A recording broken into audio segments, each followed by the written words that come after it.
Good morning. Oh, we can do better than that. Good morning. Right. All right, MTA. It is my pleasure to welcome you to the 2017 DOT Semi-Annual Town Hall. This is our opportunity twice a year to bring employees together from across the agency and others to celebrate accomplishments and to look forward for the year. Today's event comes at a really special time. It's in the midst of two cultural celebrations that are happening in San Francisco that I know are important to all of us, Black History Month and Chinese New Year. So happy Black History Month and Gung Hei Fa Choi. It's especially poignant because today's theme is around equity and inclusion and equality in planning our transportation system. And we have an amazing program today with a special guest speaker, Tamika Butler, who will be introduced in further detail later. But we're really excited to bring this program together for you today. We have a full house here in the room, so thank you, all of those who came in person. And as we usually do, we are streaming this event live for those who are joining from their desks and computers, and it will be on re-record for those who want to watch at a later date. I see a number of my executive team colleagues in the room, and I want to acknowledge, I know Sonali Bose is here, and she's waving in the front, Kate Turan. Susan Cleveland-Knowles is here from our city attorney's office and members of her team. I also want to acknowledge Roberta Boomer, our board secretary, is here. So, and I want to remind you that we really care what everyone in this room and watching from their computers thinks about this program so that we can make it better every single time. So hopefully you received a copy of our annual report, and inside, even more importantly, there is a program and a survey. So please, at the end of the program, make sure to fill it out so we can keep reflecting your needs and interests when we bring you meetings like this. So today, my job is actually a really, really simple one because my job is to introduce my boss. So please join me in welcoming to the stage our skilled leader and our very own cool guy, Director of Transportation, Ed Reiskin.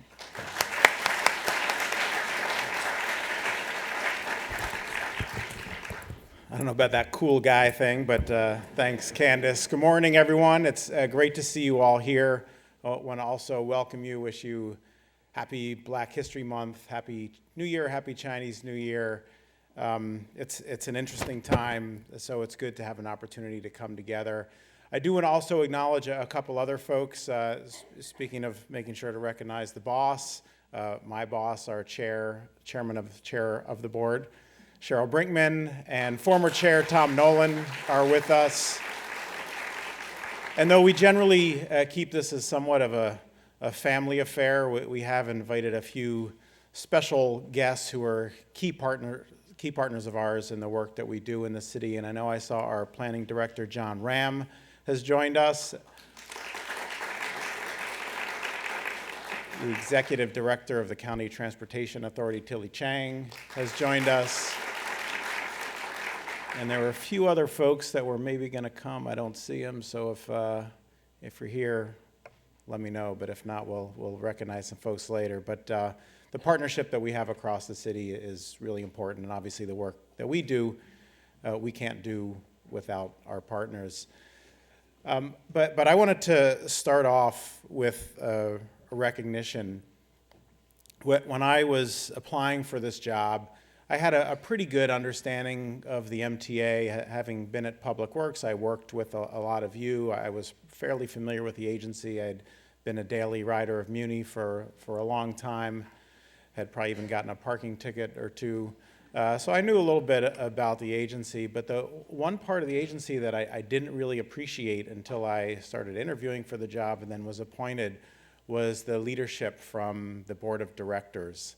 And to some folks, and maybe the public, it's maybe not as evident as it is to me, and I think a lot of the folks in the room.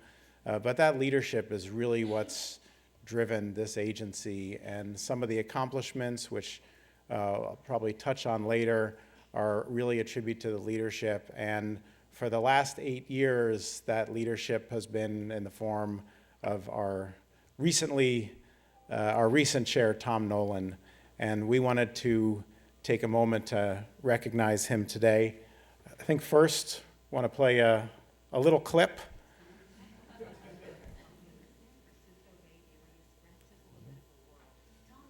Is just that kind of person. As a former elected official, transportation board member, and current beloved chairman of the SFMTA, Tom played significant roles in some of the region's most ambitious transportation projects. Tom led the charge to acquire the 52-mile rail corridor connecting San Francisco and San Jose for Caltrain. He also advocated for BART's extension into San Mateo County and to the San Francisco International Airport. As the city's municipal transportation agency, Tom championed the Central Subway, San Francisco's first new subway since the 1970s. Under his leadership, the SFMTA has implemented groundbreaking programs like free transit for low-income youth, seniors, and people with disabilities. An entire new fleet of modern bus and light rail vehicles is on the way. Tom Nolan has spent decades championing public transportation in the San Francisco Bay Area. His dedicated service will be felt for decades to come.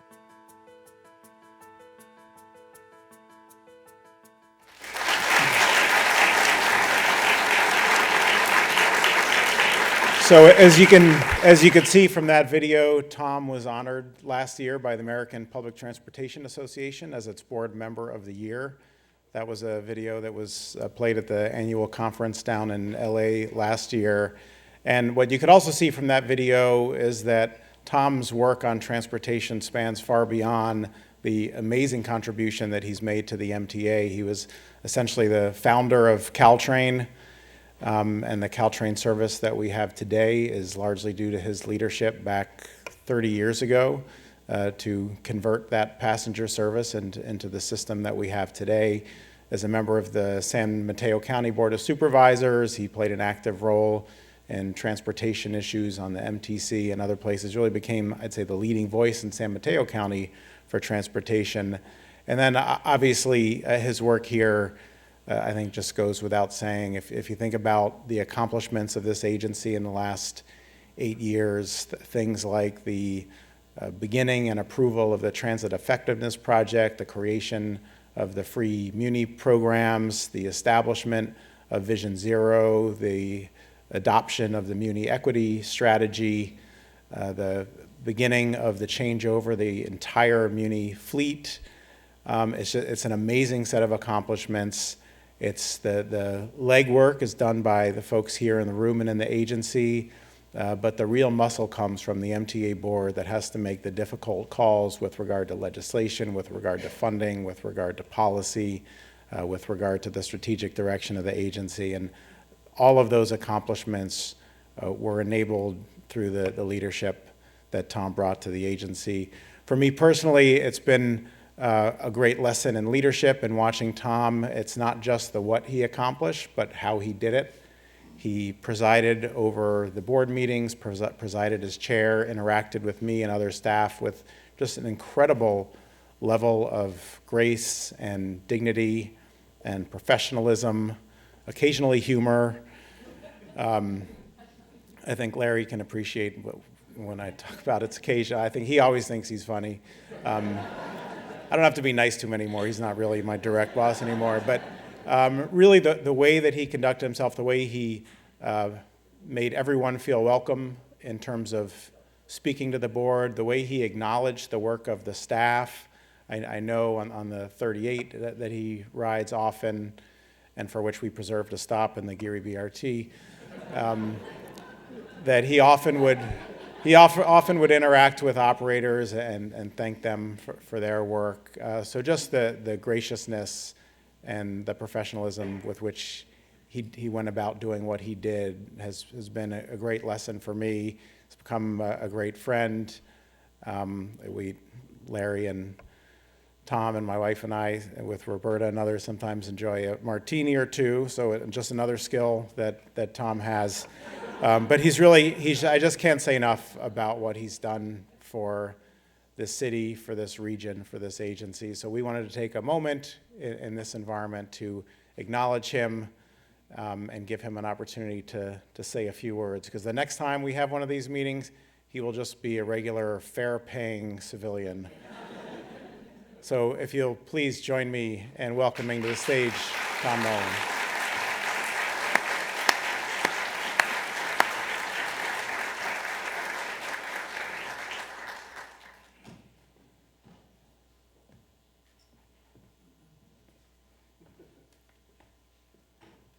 I'd like to know exactly when I wasn't funny, Ed. I thought all was pretty good. I don't know if there's time for everybody around the room here to spend a little time praising me individually. Maybe we should save that for later or something. But the annual report is, you're fortunate to have one because there are 2 pictures of me in that. And then there's one big, large picture out there. And the video is for sale. Is that right? We do what we have to. It's been an enormous privilege. I'm on the board for another 2 months probably. It kind of depends on when the mayor appoints appoints somebody else. But I've just been thrilled to be part of this thing for all these years. It's an enormous privilege to be part of something so vital to the people of San Francisco. Riding the 38 and the 47, 49, 14, and other lines, it shows me every time I write it how important it is and how vital it is. I've always said that Muni is for everybody, but most especially for those for whom it's most important. There are people in this city who couldn't possibly go anywhere without the service of this agency, and it takes all of us. I was trying to think of it. There's a story they used to tell about in the Middle Ages, they were building a cathedral, and somebody came out and talked to these 2 guys, and one guy said, "What are you doing?" He said, "Well, I'm laying bricks." And the other guy says, "I'm building a cathedral." And I think it's kind of an attitudinal thing. Whatever it is we do in this agency every single day, we're building something really big and really special, and I think the agency is making enormous progress. So I want to thank my partner, Larry Friesen. Larry, where are you? Larry's back there. We've been together almost 40 years, and when I first became chairman, Larry took it upon himself to check on channel 78 and see where we were in the meeting, and then put the martini glasses in the freezer. But since then, we've changed to Jameson, so it's an altogether different situation. But working with Ed has been wonderful, a terrific leader. The city is incredibly fortunate to have him in this leadership position. Hope he'll be here for many, many more years. Roberta Boomer has done so much for this agency throughout the years, working with all the board members, keeping us up to date and informed on all kinds of things. So many people that worked with in this room. Very proud of all of that. The agency is in good hands now going forward with Cheryl Brinkman. Cheryl, that's right there. Cheryl's just a very dedicated person and a very articulate person, and she'll be committed to the furtherance of the agency's goals. So I'm wish her all the best, and I'll be watching TV every Tuesday afternoon and probably texting in my opinion on things, so I hope that's helpful. I'm sure it will be. But at any rate, I just finally say thank you. It's been an enormous privilege to be part of this great organization, and I will continue to, even when I have to pay for riding on the bus. So that'll prove it. Thank you. Okay.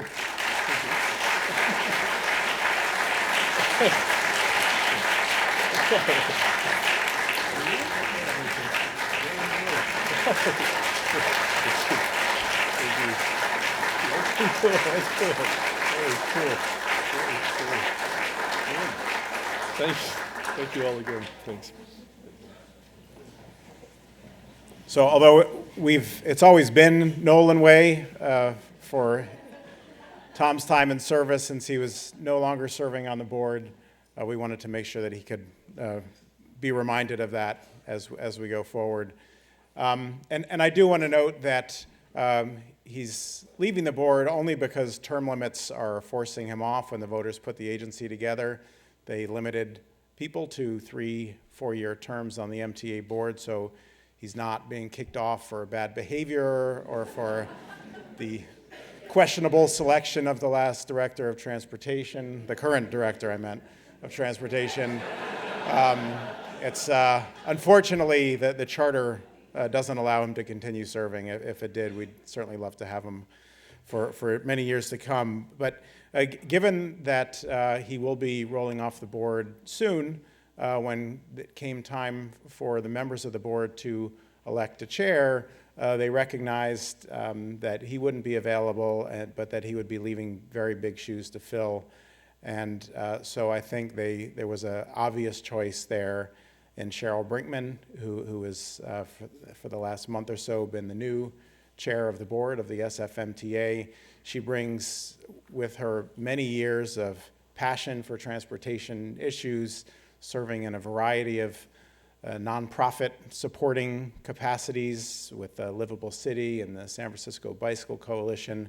And though some public speakers have in the past called her that bike lady, she has certainly, in the time I've seen her, evolved into a true kind of voice for multimodal and equitable, sustainable, affordable transportation, an extremely thoughtful leader, extremely patient, a great student of the work that we do and work happening around the world. When she goes on vacation, it's essentially, with her husband, essentially a transportation trip. Whether it's a bike trip or on train, she's exploring the world to see what lessons that she can bring back here. And the last thing I'll say about her before I invite her up is, if you're driving in San Francisco, just be careful, because much to the dismay of some of her family and friends, she often takes it upon herself to give unsolicited counseling to drivers who are maybe not doing the right thing in her estimation. So with that caution, please join me in welcoming the new chair of the board, Cheryl Brinkman.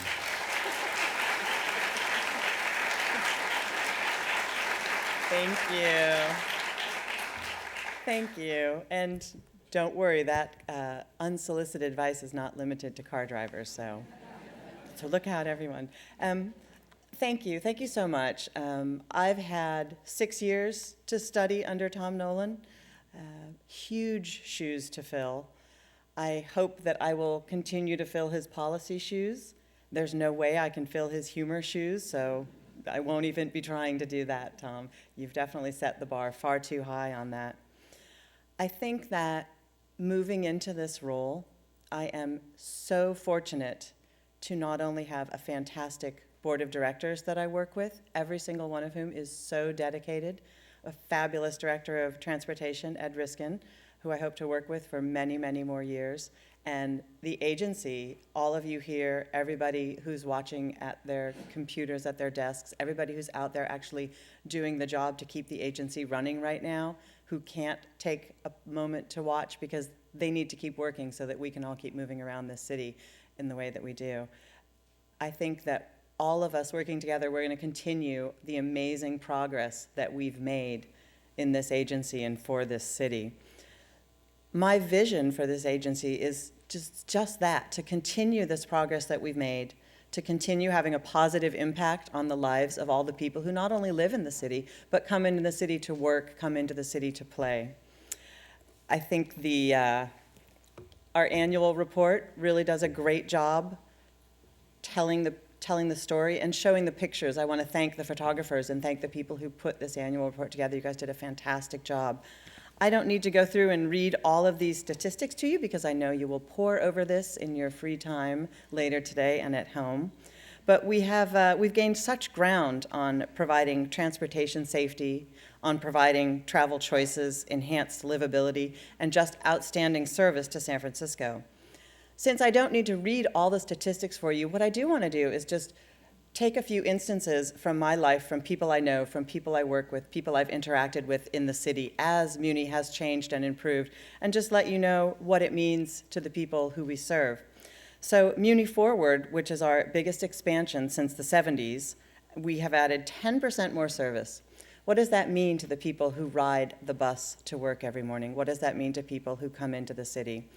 On my line, and I talk about this line a lot, the 5R, so much work has been done that the addition of service seems to never be enough. As we add service, as we improve that service through enhancements that keep the bus moving faster, there's so many people on that bus. I went out one morning a couple weeks ago, and I'm one of those people who I'm not in such a hurry to get to work, so I'll wait for the second bus or maybe the third bus. I don't mind standing for 5 minutes or 6 minutes and watching the buses go by and watching the people pile on.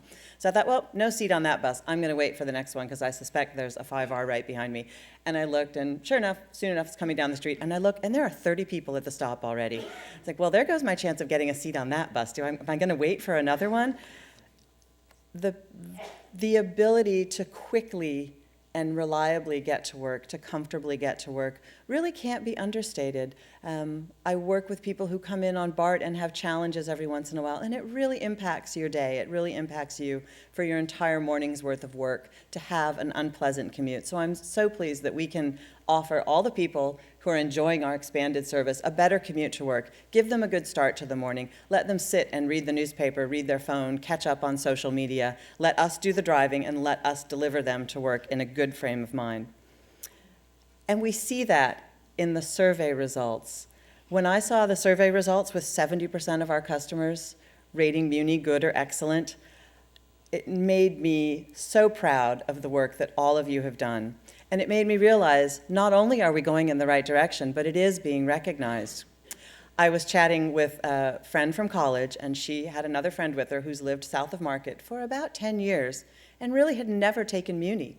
I met them up in the park, and they were both raving about their Muni experience. And the woman who had lived south of Market all those years, taking Caltrain to work on the peninsula, talked about how this Muni is excellent. It's really, really good. She had never really had occasion to ride it before, but now that she's working in the city, she rides Muni to church, she rides Muni to the museums, she rides Muni everywhere, and she loves it.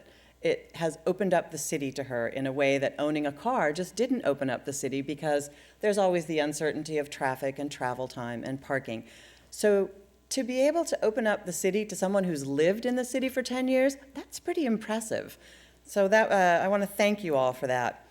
Our Muni equity strategy that we've launched is groundbreaking, not only for us, but I think for the rest of the country. To be able to be inclusive and affordable is, again, opening up the city to a lot of people. I have friends with 2 children who are in school, and the fact that their kids can now get free Muni passes to get them back and forth from school and everywhere else in the city has really changed their attitudes and really changed the way that they structure their day around the kids' school hours. They know now that the kids can just hop on the bus and they can get there by themselves. Again, the improved service, the improved safety, it's opened up their world, and it's helped them live a calmer life. I think a lot of times when you talk to people about living in the city, and you ask them what the biggest challenges are, and our vice chair, Heineke, always asks people when he rides the rails, what's your biggest complaint on Muni? And he's seen that change a lot over the years. The complaints are not as strong. The complaints might be more about crowding than they are about reliability. The complaints might be getting a little less harsh in the past years. But when you ask people, what's your biggest problem living in the city? So many times it's the care and feeding of an automobile. And if we can help take that away, if we can help people live in the city without having to worry about owning a car, or if you do own a car, driving a car in the city, I think that, again, we've relieved a huge burden off their lives. With Vision Zero, we're helping people to move through this city in a safer way. 20.2 miles of Vision Zero safety improvements on the high injury network. We're moving the needle on this. It's a challenge. It's a challenge all across the country. The number of traffic collisions are a hard nut to crack, but we are getting much closer on that. We have goals that we need to meet, and we can't discount any strategy that we have. We have to use everything that we have in our toolbox, and we are hopefully going to get help at the state level. Assemblymember David Chu has just introduced Assembly Bill 342, which is a pilot project to allow San Jose and San Francisco to use automated speed enforcement. And as we know, speed is a killer. The faster a car is going, the more likely you are to be killed or seriously injured by that car. The more slowly that driver is driving that car, the more chance that driver has to react to any problem that comes up. They have to slow down. And in the unfortunate event that a collision does occur, if it's 20 miles per hour or less, you are so much less likely to be seriously injured. We're making the streets safer so that everyone can feel safe, so that parents can feel safe sending their kids out, whether it's on bike or on foot, so that you can feel safe crossing the street to get to and from your bus stop or to and from your car. We're seeing the results with our weekday bicycling, which has increased by 8%, which really supports what we've all been saying, the need for a bicycle infrastructure that everyone, regardless of age, regardless of gender identity, regardless of comfort level on the bike, whether you're a kamikaze cyclist, whether you're a timid cyclist, or you're like me, you're somewhere in the middle, occasionally timid, occasionally kamikaze, everybody should be able to use that bicycle network, because getting around by bicycle, Roberta and I were walking into work this morning and we saw what I like to call the dad train on the way to school, riding the big extra cycles with the children on back. And if you've recently moved to the city, you don't realize how new that is. 10 years ago, you did not see the mom and dad train on the bikes. You just didn't see people carrying their children around on bicycles. They're sort of the canary in the coal mine in the city, I think. Once we start seeing that, we know that we're really moving the needle. We're making amazing progress on street safety and changing the way our streets look. We have the highest bond rating of any transportation agency in the nation, and that is something that allows us to sell the bonds, to reap the benefits of those bonds, and we can tie that all back to the amazing management of our agency and under Sonali Bose. And thank you, Sonali. Our new state-of-the-art energy-efficient buses are giving us a more comfortable ride. They're allowing us to move more people. They're allowing us to cut carbon emissions, which is helping us achieve our climate change goals. And as we continue to roll these buses out, we will see even more improvements. We'll have fewer breakdowns. That's helping our maintenance staff. As John Haley pointed out at our workshop the other day, it's changing the way that the maintenance staff does their job. These new buses are facilitated repairs with a computer. So it was a great opportunity for Director Lee Hsu, who works in the schools, to say, wow, that's interesting. We need to change the way that the kids are being educated so that they can actually take these new jobs that are coming with this new technology, with the new buses. So it all ties in together, and it's fantastic to see all of that working together to create a great agency. Our largest rail contract in Muni history, we're increasing the fleet by 50%. There are people now just foaming at the mouth to see those 3-car N-Judas. I used to ride the N-Juda, and to see a 3-car train coming through would be everyone's fondest dream.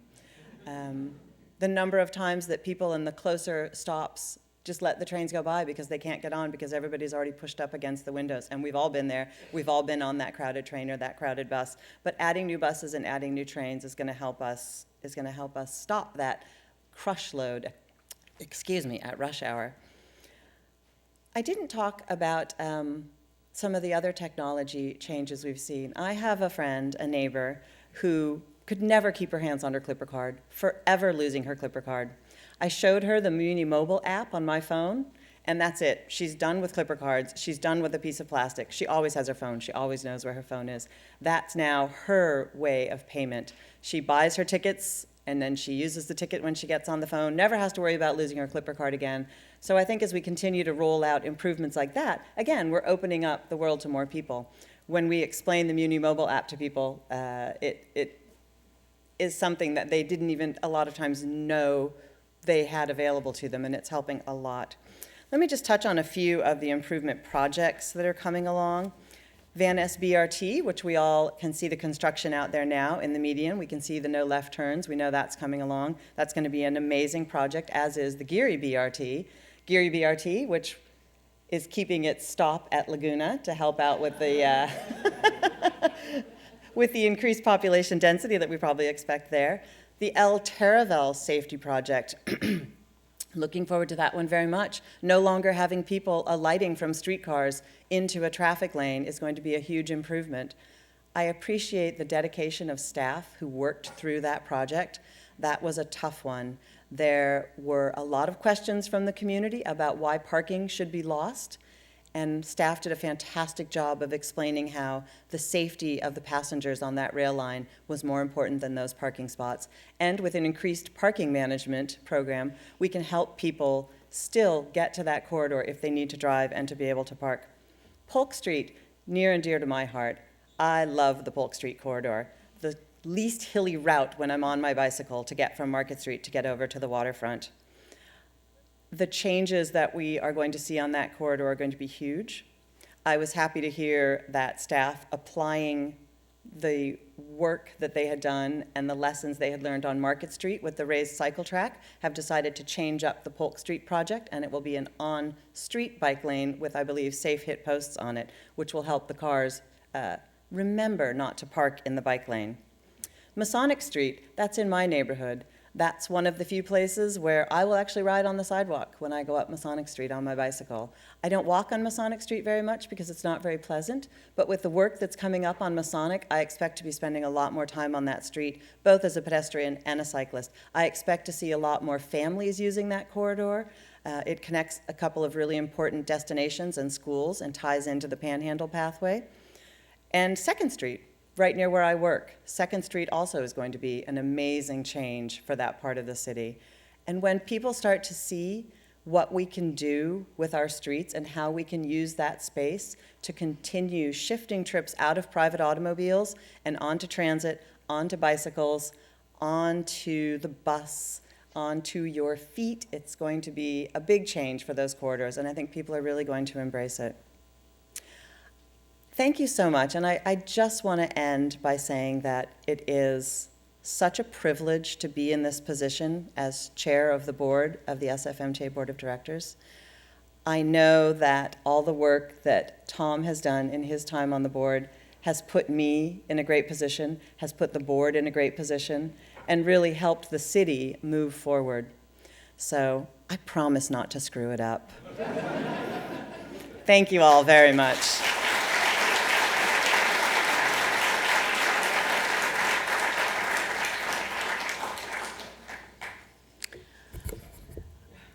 So Lori asked me to see if people who have an empty seat next to them, little housekeeping first, see if people who have an empty seat next to them can just raise your hand, because we have great attendance today and a lot of people sitting in the back. So if you see a chance to sit down, please take it now.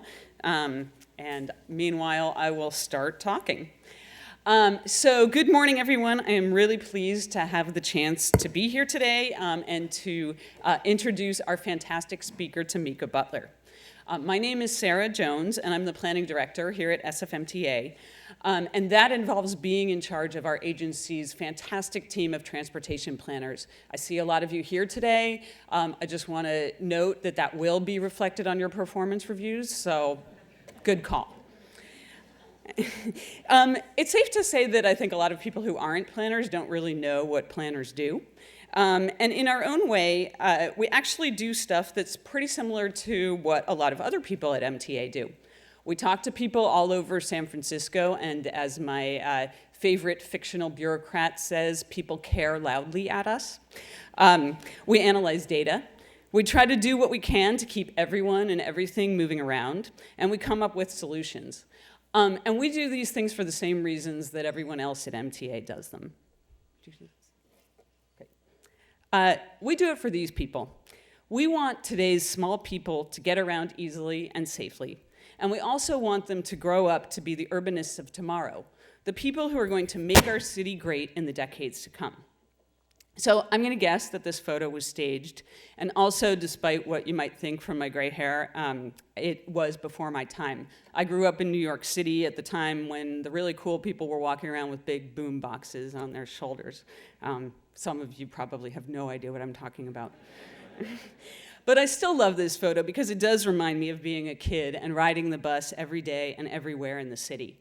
It's not the places that I went or the things that I did that made me passionate for the rhythm and life of cities. It was the experience of coming together while moving around that has now shaped my life choices and my values.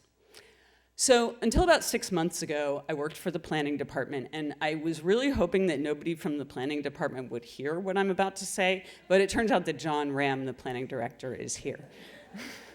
So John, I'm sorry. I just want to give you the secret that working for SFMTA is better than working for the planning department. Sorry, John.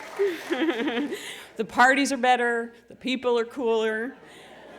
This might surprise you, but you never see a single badass Dayglow fluorescent yellow raincoat around the planning department. And it wasn't until I got to MTA that I got to feel that heady rush that comes from standing next to the card reader on the end Judah with my badge on, silently intimidating people into swiping their Clipper card. Sonali, you can thank me. But here's what's truly great about working at MTA. We give access. We give community.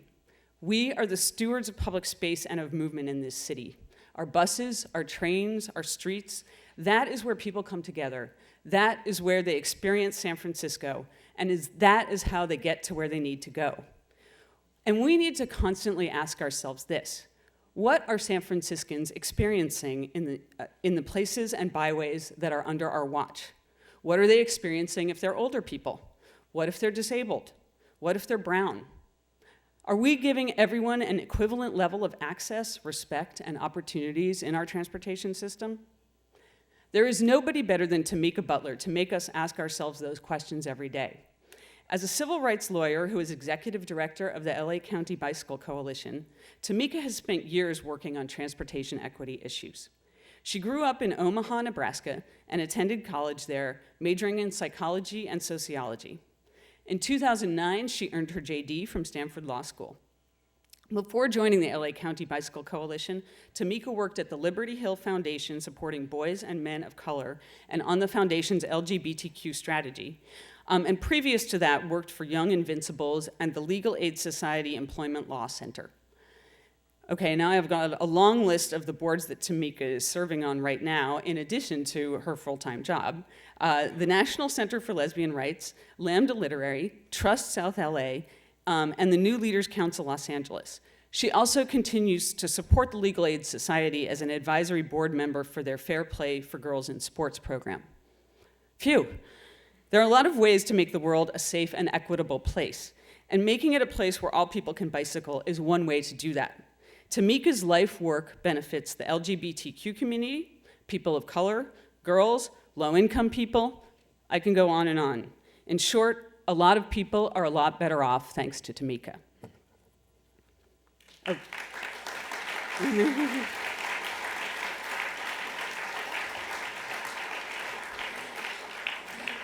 So I've got one more little exercise to do. It's a small activity, get your blood moving. Everyone put your hands up like this. Okay, now clasp your hands together. And notice which thumb you have on top. Okay, now put your hands up again. Bring them together again, but this time with the other thumb on top. Yeah, right. It feels a little weird. And that was a moment of feeling uncomfortable. So I was lucky enough last fall to be made uncomfortable by Tamika when I heard her speak at the NACTO conference. You might have heard that speech was a true call to action.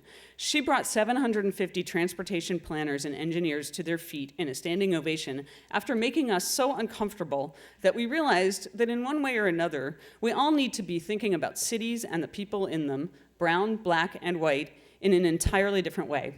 And in my book, that is even more badass than our yellow jackets. So now, without delay, here's Tamika.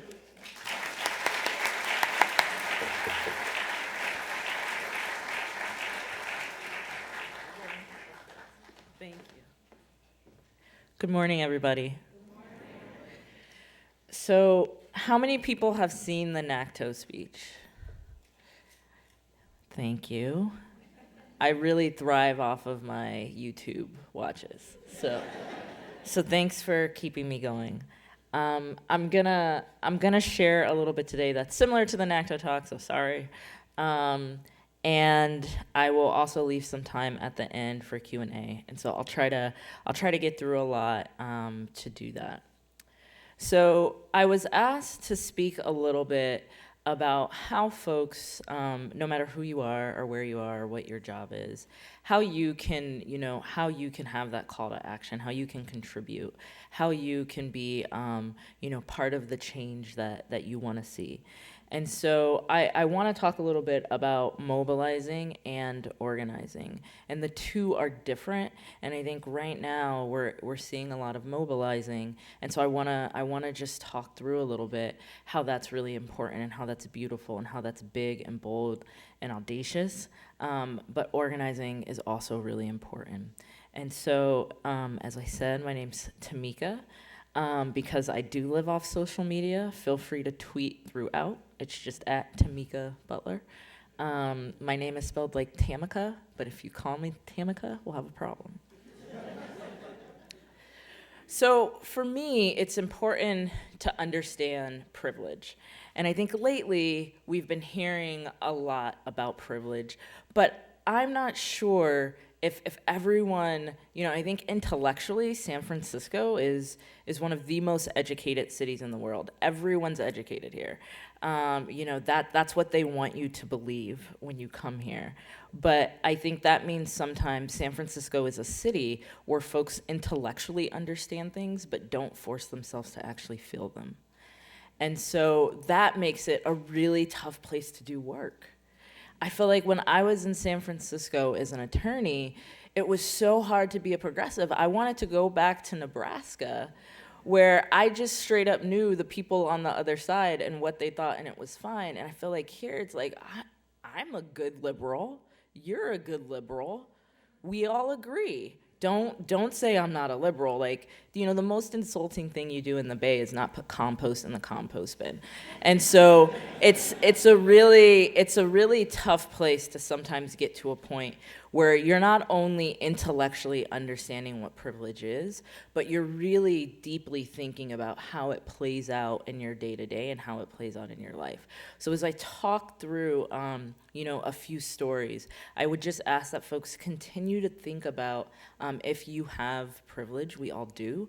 It is a privilege to be here. It is a privilege to get paid to sit and watch a phenomenal speaker tell jokes. I mean, how lucky are you?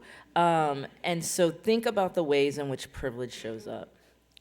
So, a lot of times I say to my grandmother, and my grandmother's in her 80s, and every Wednesday, my older sister goes to my grandmother's house. My grandmother, who grew up in segregated South Carolina and has seen a lot. And every Wednesday, my sister gives my grandma an update on what I'm doing out in California. And I get this face from my grandmother because she's like, why does anyone want to listen to Tamika? All that girl does is talk. And she doesn't have anything to say. And the only person I think my grandmother talks more mess about than me is LeBron James, because she really hates LeBron James. And so, I think sometimes folks are like, wait, who are you and why are you talking about this? Didn't you just, start at the Bike Coalition like 2 minutes ago? And so I think for me, I like to tell a lot of stories. How many people have seen the movie Fences? So there's not a lot of people who have raised their hands. You should really see the movie Fences. And if you see the movie Fences, Denzel Washington's character, just talks all the time. There's, the first half an hour of the movie and no one else talks but Denzel Washington. And part of the reason is because he's just telling stories. And for so many of us, particularly in families of color, we know those dads. And since I am my father's child, I am a storyteller like my dad. So if you don't like stories and people who meander, sorry in advance. But that's why I'm here. And I think part of the reason is because we really understand things, I think, when they're more contextualized in stories. So I'm gonna start my story here, mainly because it's gray and rainy in San Francisco. And so I wanna start my story here, and I will. So this is a beach in Okinawa, Japan. And Okinawa, Japan is where I grew up. My dad was in the Air Force, and I moved to Okinawa, Japan right before I started second grade. And I lived in Okinawa until right before I started high school. So the formative years of my life were spent on this beautiful island. And this island is so important to me and so much what, I call home, but it's not, where I'm from, it's not where my people are from. And for folks who can see the map, the little things listed on the map are all military bases. And so Okinawa is a small island. It's part of the Ryukyu chain of islands, and it's off the mainland of Japan. And there are a ton of military bases on Okinawa. And I grew up on McTourist. That's where I lived, and I went to school and played sports on all of these bases. And the thing about Okinawa was that when I lived there, though I was aware of the fact that I was black, because I have black parents, and they said, "You're black," I really didn't know what that meant fully, because I was on an island where I was the other, right? And not the other because I was black, or not the other because I was a woman, but because we were American. And I think it's really trippy now in this time when we're trying to keep people out, to think about the fact that in so many places, especially some of those places that we're trying to keep people out from, we're the reason that they want to come in, because we've gone there. And we've gone there with our military, we've gone there with our colonialism, we've gone there with our white supremacy, and we've said we're going to set up shop. We're going to set up shop for defense, we're going to set up shop for security, we're going to set up shop because the beach is nice, we're going to set up shop. And so I lived on this base where I had friends who were so diverse. I know I had white friends, but I just feel like so many folks were folks of color, and so many folks were mixed of a white military dad who had traveled somewhere around the world, met his wife, had a mixed child, and we were all just American. It was this awesome place to grow up because everyone was equally as cool. There was one store on the base. We all got the same clothes. You literally got the same clothes. We all wore the same jeans. For Christmas or, Hanukkah, if you went to the one toy store on base, there were a select number of toys, and so we all had the same toys. There really wasn't that experience of waking up on Christmas morning and being like, oh man, you got that Barbie? Yeah, I got the same Barbie. Yeah, our parents went to the same store, right? And so it was this really interesting time for me where I didn't know anything else other than the fact that I was American, and that all of my friends, no matter what, had parents who did the same things as my parents. We didn't really know what that was. It didn't really matter because we were all living on base.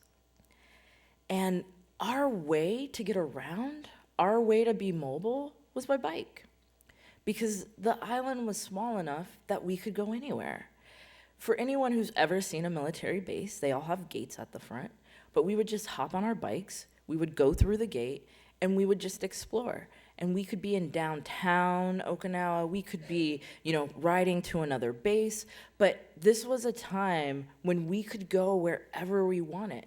You did your chores first, you told your parents where you were going, and then you could just go. And no one worried, even though we were in a country that wasn't our own.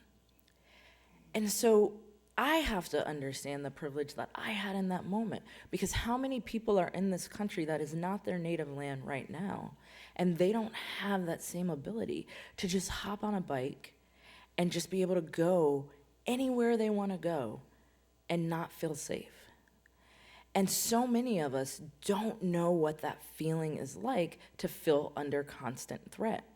And I don't think I really understood it at the time, but the only time I understood those feelings were when servicemen would rape Japanese schoolgirls, which unfortunately in Okinawa happens every few years. You tell 18-year-olds that they can join the military, they join the military, they go overseas, they do stupid things. They don't respect the people, they don't respect the culture. So every few years, you would see people who wanted the military off of their island, because the military on their island felt like sexual terrorism. It felt like we thought that island was ours. And those were the only times that I ever felt like I couldn't just get on my bike and go. Because I wasn't Tamika, the black kid who lived at 5164 on McTourist Air Base. I was another American. I was a young American schoolgirl. And there was always so much fear that there would be retaliation, that we would be hurt. and that we would fall victim to the Okinawan people, when in reality, we were the ones doing the damage.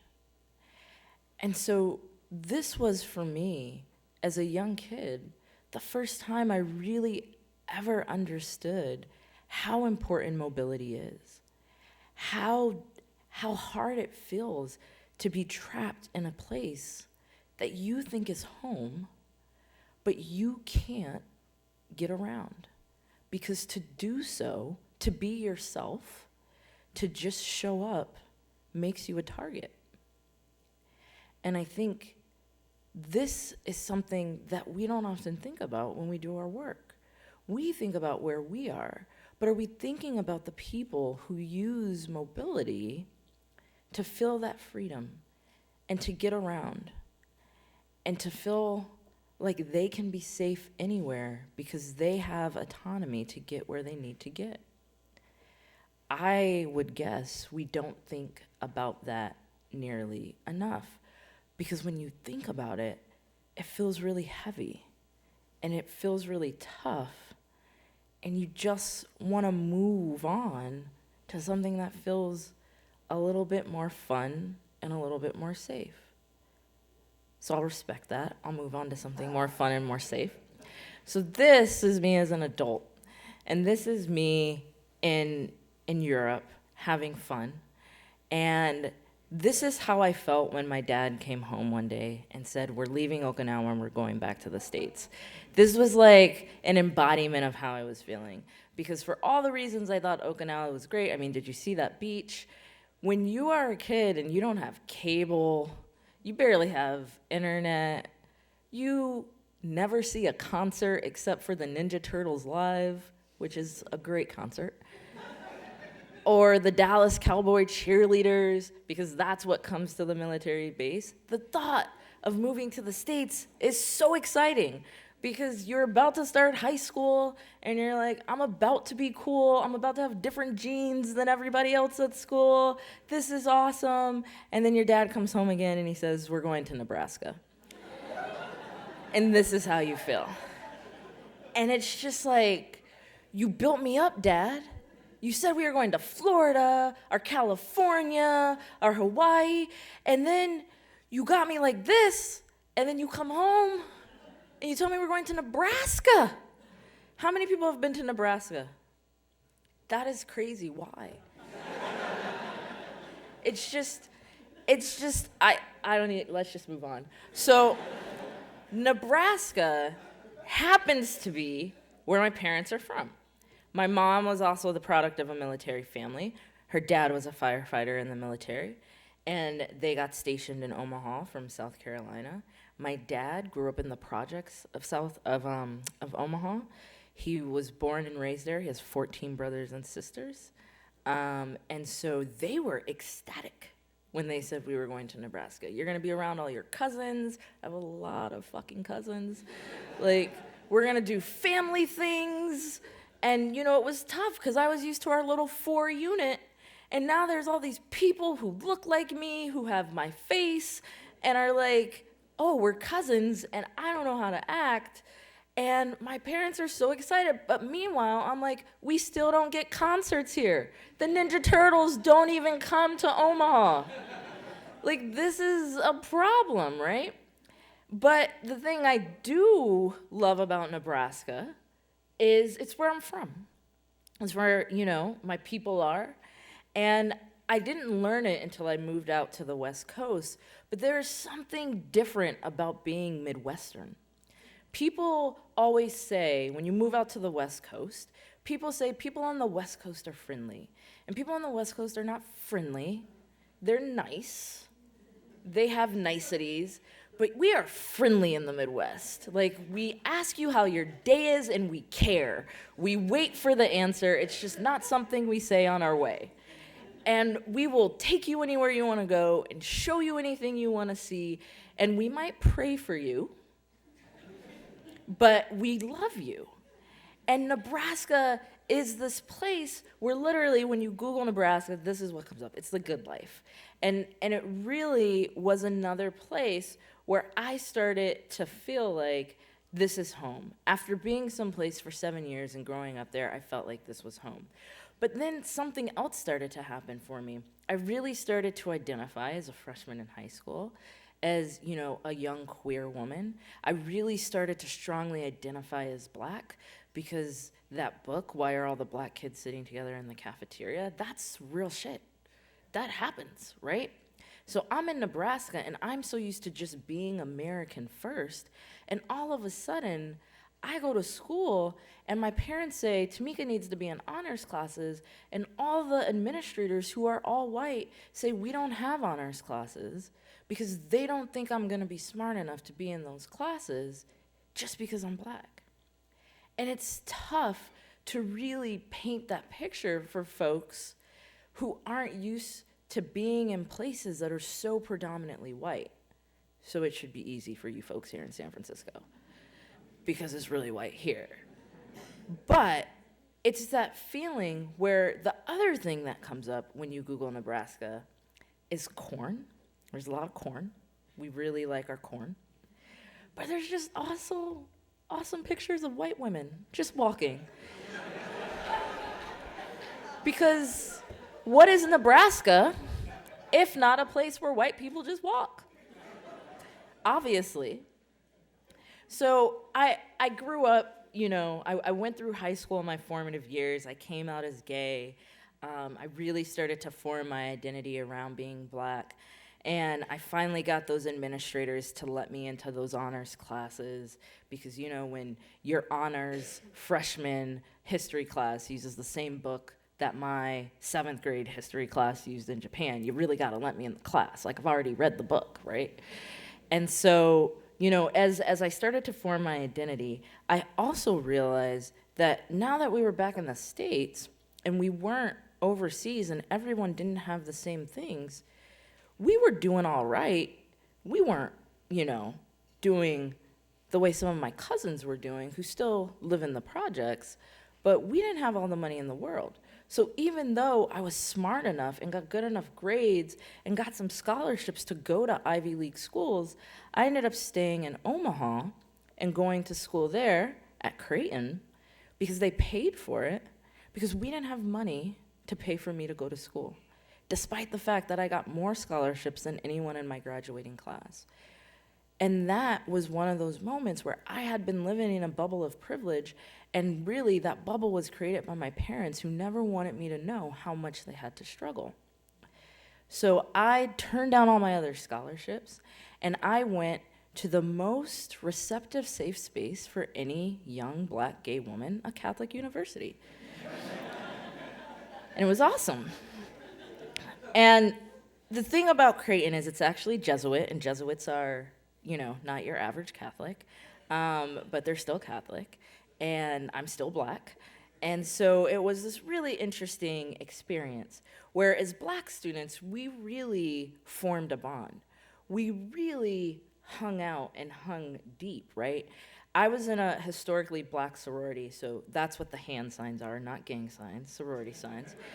And the way Nebraska works, there's so, in the South, if you're in a Black sorority or fraternity, there are hundreds of you. In Nebraska, we have statewide chapters for the whole state. And we all hang out because there's not that many Black people. And so I joined the sorority, and it's where I really, really started to embrace what it meant to be Black. And is it because I joined the sorority, or is it because I was at a predominantly white institution that only saw me as one of their diversity scholars and only treated me like I was good enough to be on their publicity materials, but not fully integrate it into the experience, right? Because that's what we know about diversity and inclusion. Some of the themes of today, that diversity is when you have students like this that you can get a picture of. But inclusion is when we're truly integrated into the decision-making processes. Are you just giving us a seat at the table? Or do we actually get to talk when we're at the table? Do we actually get to inform the decisions you're making? And at Creighton, we went ahead and made some of our own tables, right? And this is where I was talking to my mom the other day, and she's like, do you remember the day you came home, said you guys were going to go to the university president's offices, and like the tree in front of his office, you were going to hang nooses? Like, your dad and I were just like, where did she come from, this activist? We didn't do it because we told them they were going to do it, and no Catholic wants a noose on their tree. So they changed some of the things they were doing to black students. But being a student, where being black and having a rap poster in your dorm room can mean you can get kicked out of your dorm room if your white roommate says they feel unsafe. That's the kind of academic environment I had. And what was so interesting is I really, really felt community with black students. I was a leader among the black students. I was president of the Black Student Union. I was president of my sorority. You know, this is after I graduated. I still would go back and I would celebrate with other folks who were graduating because that's how much we cared about each other and supported each other. But then when I would hang out with the white students, we didn't have those same struggles. These were all of my white friends. And what you'll notice in a lot of my pictures from Creighton is that I'm in a lot of pictures with a lot of black people, and then I'm in a lot of pictures with a lot of white people, because there wasn't necessarily that overlap. And for so many folks, you can grow up in a world where you never have to talk to people who look differently than you.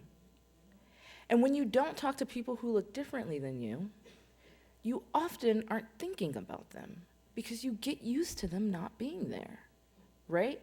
For me, these transitions were seamless because I grew up around tons of different kind of people. But for so many of my friends, they didn't really know why I always had to be talking about black stuff when I was with the white students. And my black friends, and yeah, there's one white girl in the back of this one because she was down. She was in the sorority.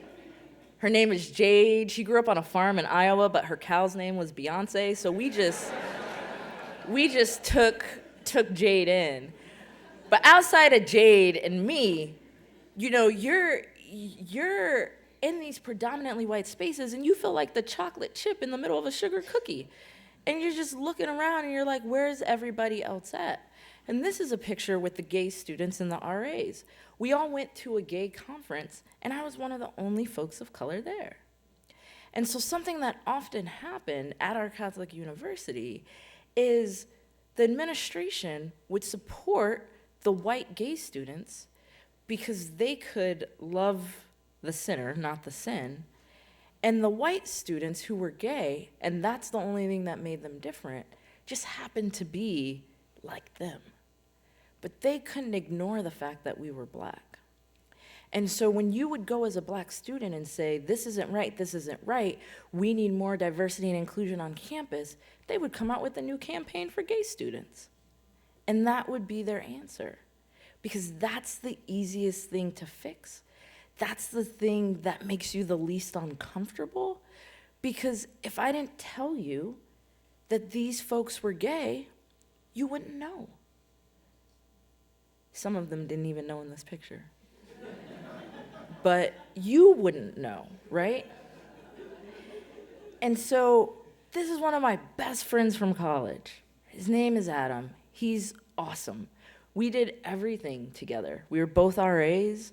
We were both gay, me more so in college than him. I was president of the Gay Straight Alliance. He was vice president. Like, everything we did together.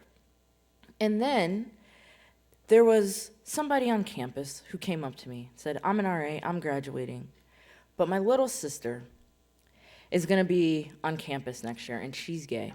And no one in my family knows she's gay. And this is a big Catholic family, right? Do we have any big Catholic families in here? Like, the old school big Catholic families. So their dad was a professor. One sibling was like an administrator. Another sibling was like just starting college. Like, they were spread out, but they had roots in this Catholic university. And he said, if anybody knows she's gay, she's gonna have a hard time, but I think she's gonna come out in college. Can you be her friend and can you support her? And so Adam and I both took that on, and we really wanted to be there for her and did everything we could. And then one day she said, I really like you. I wanna date you.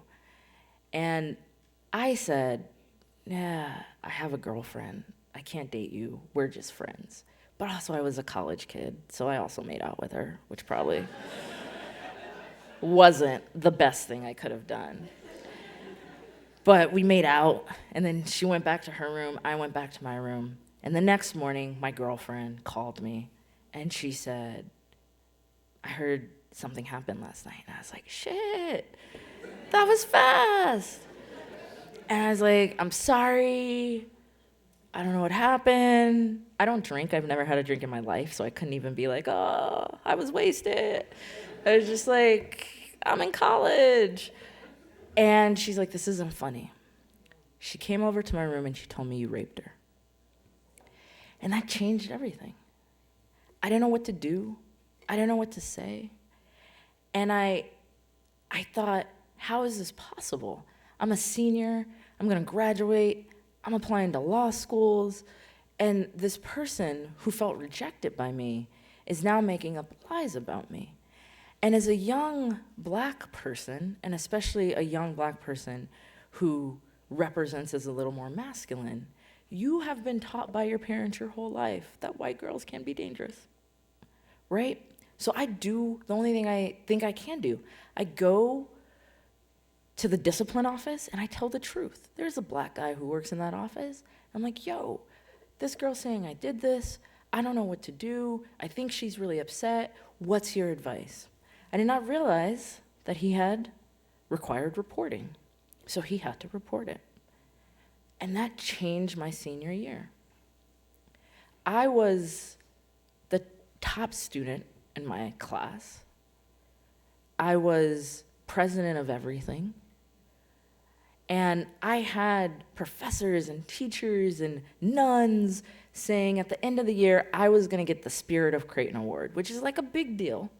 That you go somewhere for 4 years where you don't fit in and you're not who they're used to, and they're gonna give you this award they give out to one female and one male student at the end of every year for how you've given so much to the university. And everyone was like, this is a lock. And then this girl says I rape her.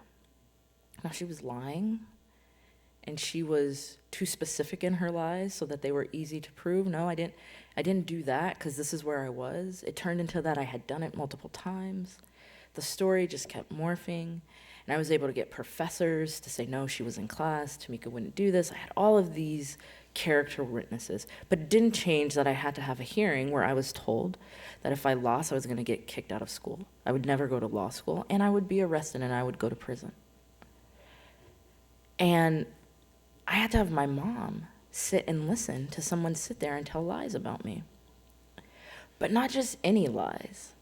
Lies that she only had details about because we had gotten close, and I had shared with her that my supervisor the year before had done those things to me. An employee of the university. That employee happened to be a black woman.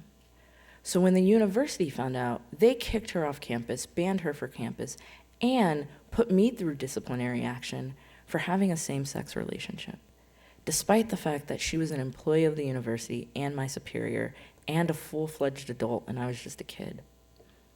So when two black bodies interact, there's no wrongdoing, other than the fact that you are doing it.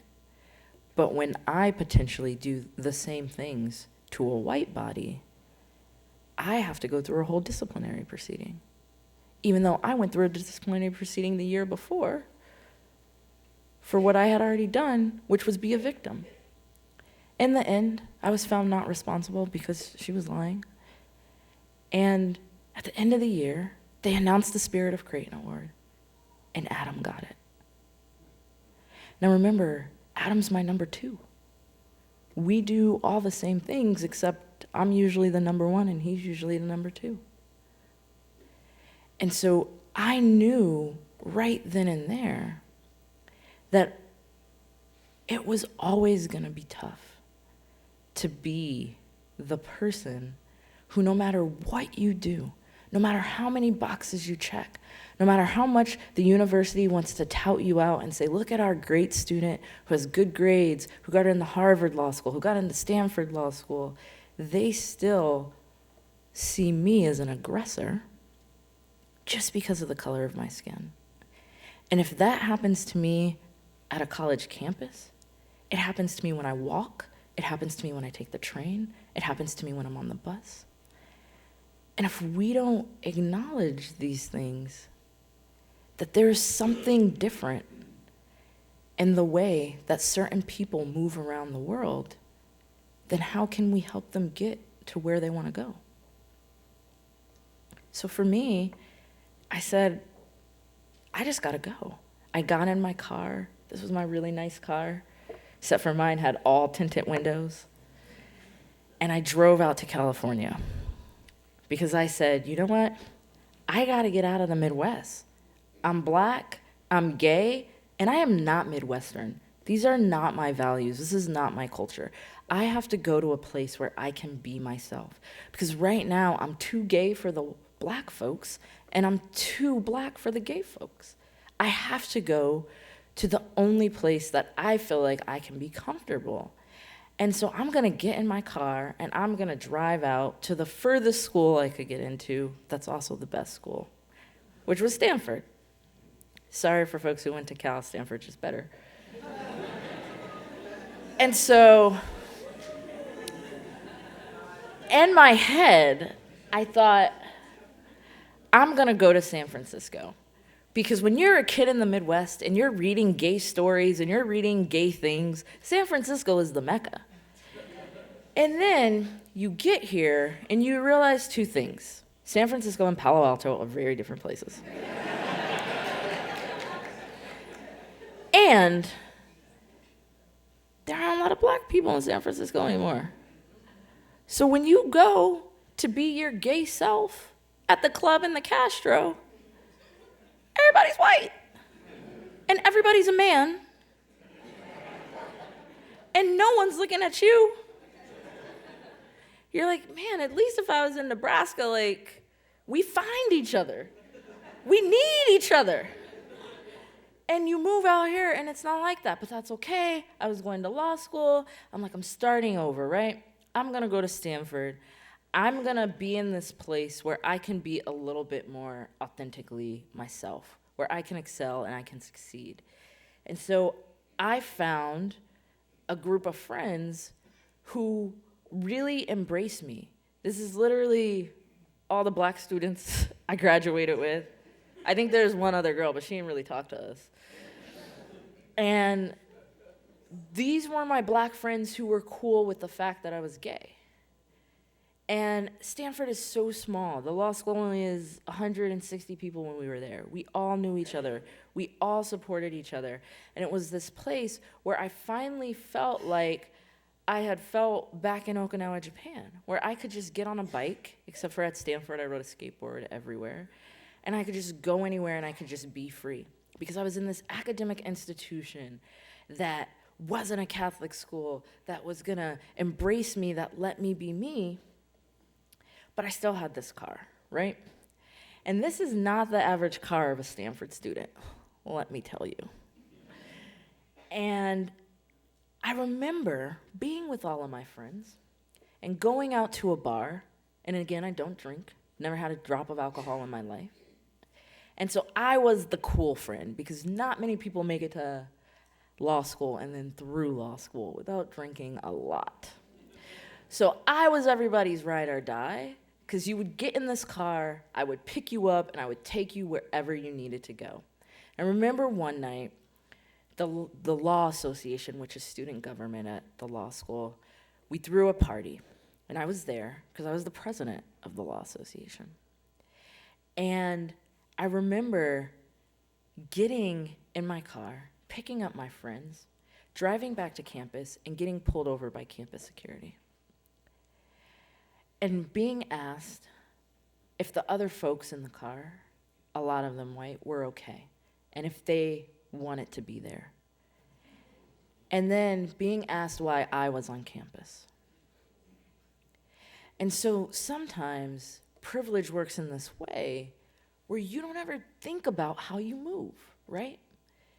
All you think about is, I'm drunk as hell, Tamika's gonna pick me up.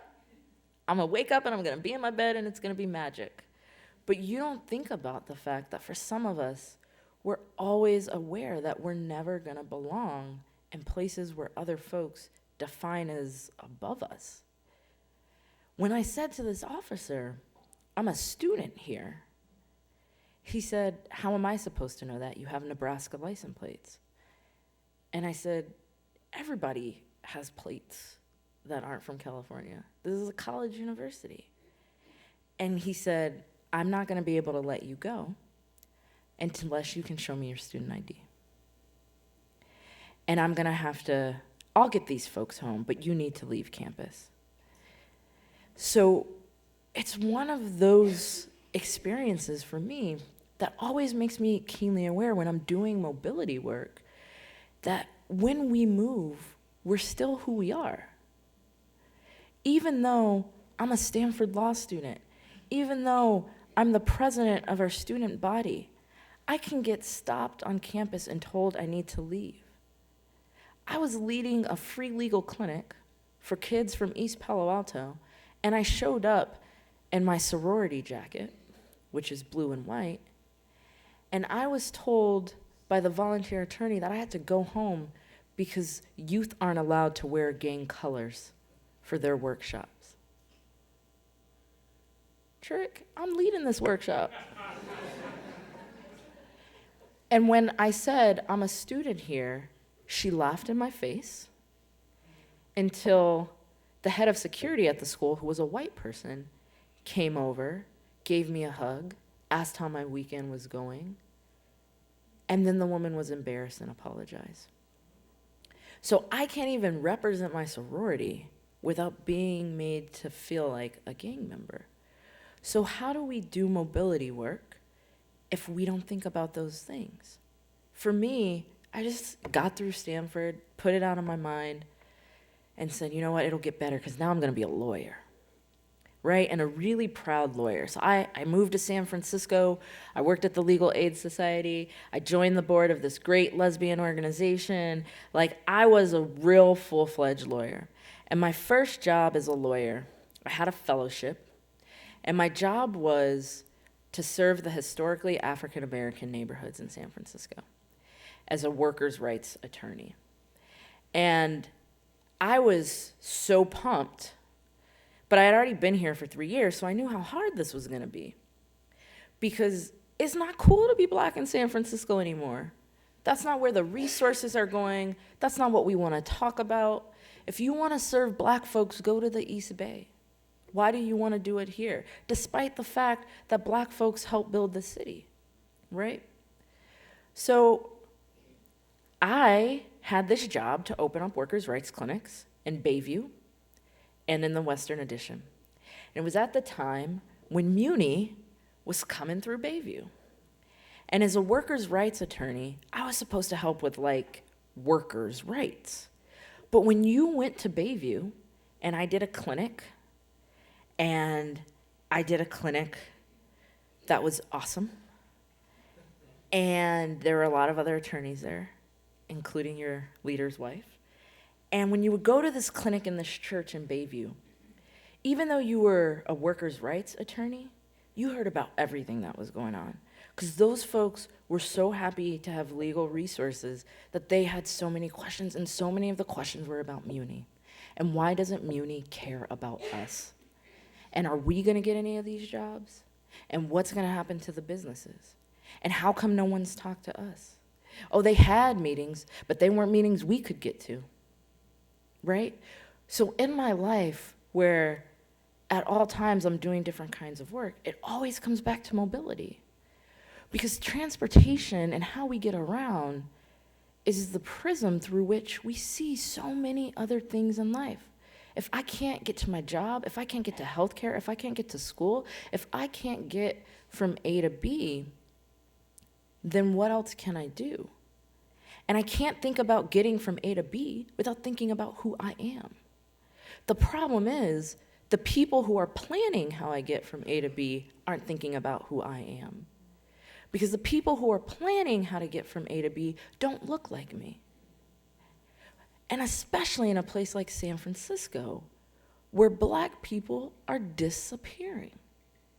I remember the first time I went to Oakland, I was like, hey, this is where everybody went.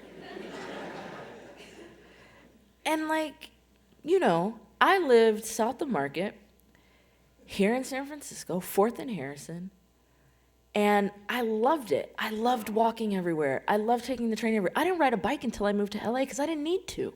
I didn't need to ride a bike in San Francisco. But then it became so clear to me that I wasn't seeing other people who looked like me. Part of the reason I moved to LA is because I loved the city, but I want to have kids who are going to be black children, and I want them to know you can be in a major city and not only see black folks dancing in front of the mall, that you can see us everywhere. And some of us may be homeless, and some of us may be construction workers, and some of us may be dancing in front of the mall, but some of us may be doctors, some of us may be planners. And that's really hard as a black person in San Francisco, and it's getting harder every day. And so we can talk about all the amazing mobility options we're providing for people, but if those mobility options help displace the people to other parts of the Bay, and then they have to travel further to get to their jobs, to get to their resources, but we only think about our purview as how they get around here, then who are we really helping?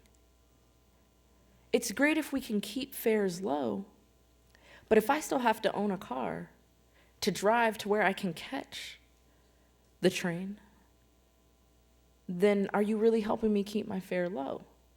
So if we can only talk about transportation and not see transportation as that prism, then we're going to be hurting the same people that we claim to be helping through our equity initiatives and work, because the access to the resource isn't gonna be there. And that's how people in Bayview felt when I was an attorney. Like no one cared about them, like there were gonna be these fancy trains, but who were they for? Because they're not for us. And if we're in an industry where we get really jazzed about all the cool things we do, but the average person isn't sure it's for them, then how good of a job are we actually doing? And that was back in the day where things were still good, right? Like, I was living in San Francisco when we had a black president, and he was just hanging out with the white people laughing because he's like, I run this shit.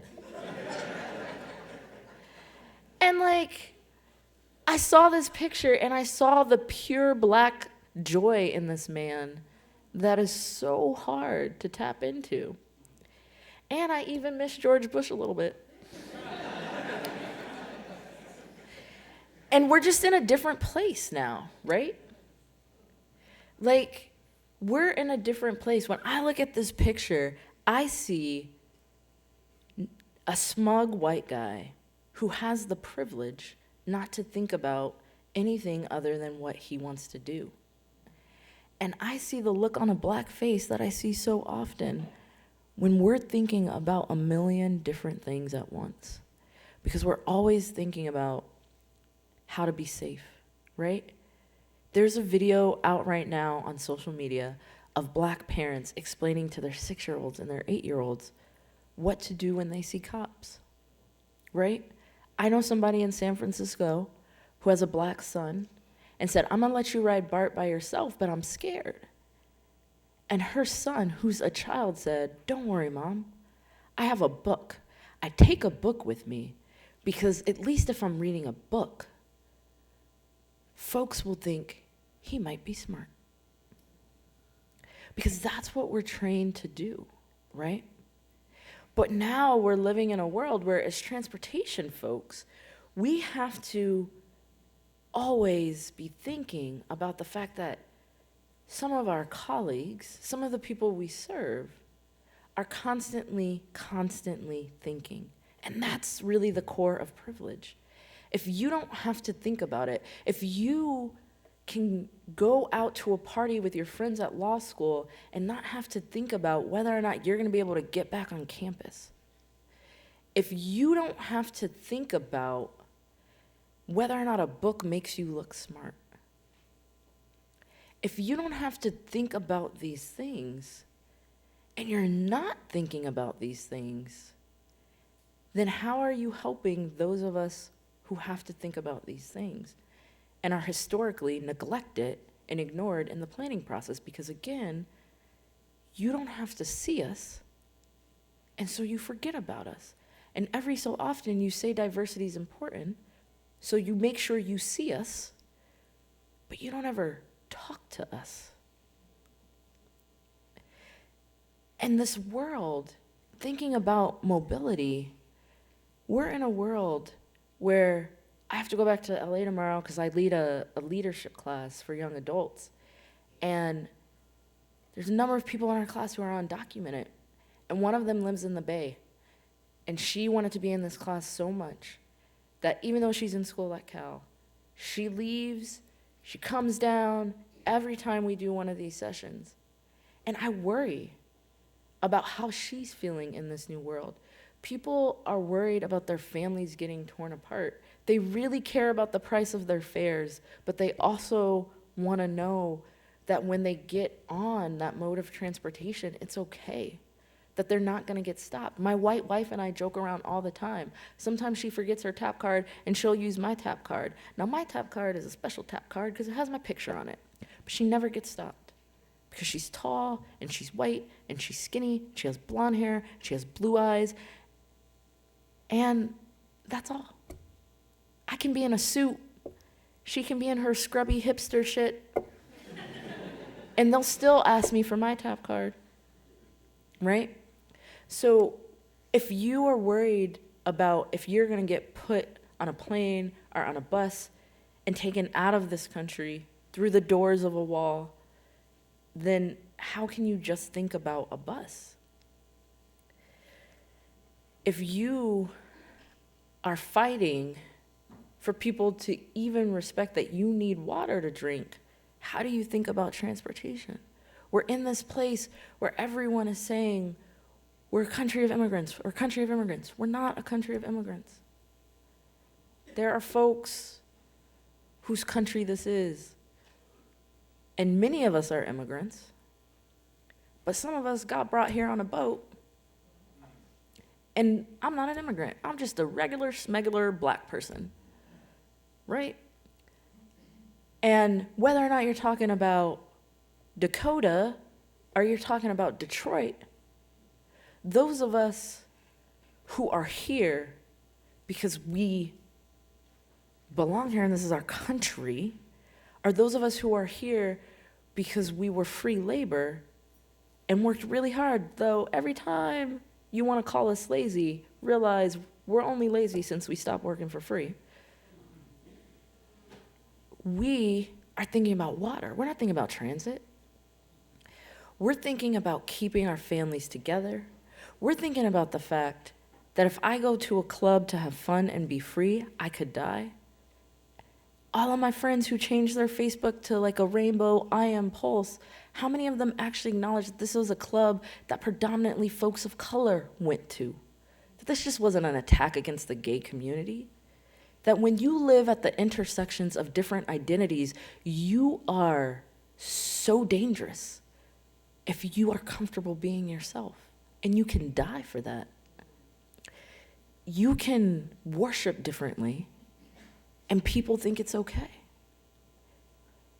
And we might change our flag to a rainbow, but if a white person attacks a mosque, it's not terrorism. It's just someone who was troubled and needs mental health assistance. But is that about that person, or is it about wanting to devalue the people who are worshiping there? And folks who have seen my talks know that then I just show a lot of pictures of black people, because black people just keep dying and dying and dying. But it's real here in San Francisco, right? The thing that was so salient about this to me when it happened is that folks were watching from Muni. So sometimes we're in our offices, we're doing our jobs, we're thinking about the energy efficiency of the buses, we're thinking about make sure buses are on time, but the people who ride our buses, who ride our trains, who ride BART, people who use our transportation are still people living in a world that is fucked up to people of color. And if we don't think about the things people are seeing when they're taking our transportation, then what are we doing?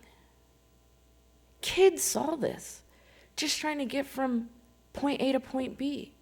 It is beautiful that mothers can put their kids on transit like my mom used to do to me when she said, just get on your bike and go, and they can just send them out there. That is beautiful. But when they send them out there, there's still a world happening outside of engineering, outside of sidewalks, outside of streetlights, outside of a fare schedule. And if we don't acknowledge that, then we're never going to be effective. We're never going to know what it's like to have to send somebody out there, right? If you watch that video of black parents explaining to their kids what to do and you're not black, it's going to hit you. I don't even think about this. I don't think to tell my kid to get a book. And that is privilege. And when we start to think about all these things, and then you add on top of that the new world that we're in, it sounds like people are finally starting to be jarred a little bit, right? And we're finally starting to see folks who maybe are acknowledging their privilege a little more want to step up. And it's like, you think about all this, and it's overwhelming. It's like when you get hit in the face with a snowball.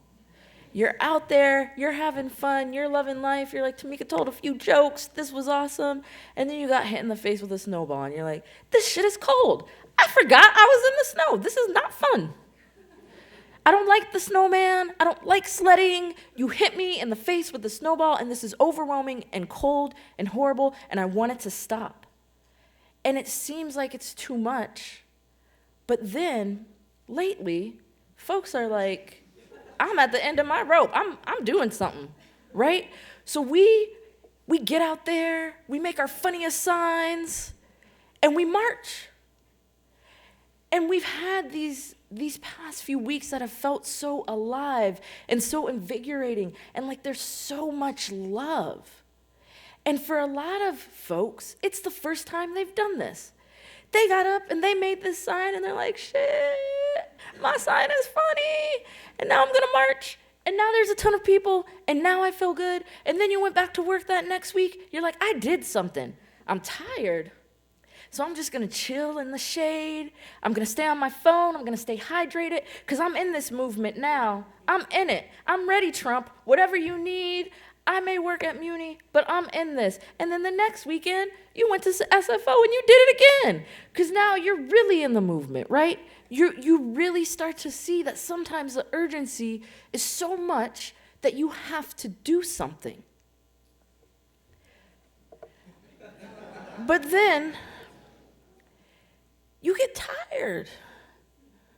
And you're like, that was 2 weekends in a row where I did not sleep in and have brunch at Zuni. And I was like out there, and my sign was good, but I'm tired, and I need a little nap. And that's the thing about being woke. For some of us, we're so glad you're with us, finally. But we've been woke, and we're tired. And privilege is being able to take that nap when you want to. It's being able to shut that off and say, well, I'm at work now. That was this weekend, I'm at work. But for your coworker who was Muslim, or who's a woman, or who was black, or who was queer, when they got back to work on that Monday, they couldn't just forget about the nightclub. They couldn't just forget about the band. They were still living in it. And for many of us, especially in this transportation space, we start to ask ourselves why we're here. Why are we in a space that's not necessarily always thinking about our people and our struggles. I should be doing something else. I should be making a difference. Because I need to be doing this more than just the weekend, because my life is at risk, right? And for me, I think about this guy. Anybody who's my Facebook friend knows that every February, once a day, I update my Facebook with a different Black history fact. Some years it's books, some years it's politicians, some years it's lawyers. One year it was lawyers. This year it's women, if you're interested, women in politics. Because let me tell you what, women of color are going to get us out of this, so that's who you should vote for, just women of color. But this is Charles Hamilton Houston. He was one of the lawyers at NAACP who really fought against the separate but equal. And one of his most famous quotes is, "Black power is organizing the rage of Black people and putting new hard questions and demands to white America." So what I want to leave you with, I talked a lot about mobilizing. I talked a lot about how we're now showing up and we're mobilizing, and it's working, right? We're mobilizing and we're calling our elected officials and we're showing up at airports, and that is important and that is good and it is working. But you're also hearing a lot of criticism from folks who are like, where you been? And rather than dividing us, what those folks are actually saying is, it takes so much more than mobilizing. You have to move through mobilizing and get to organizing. And the same way you have to move past diversity and get to inclusion.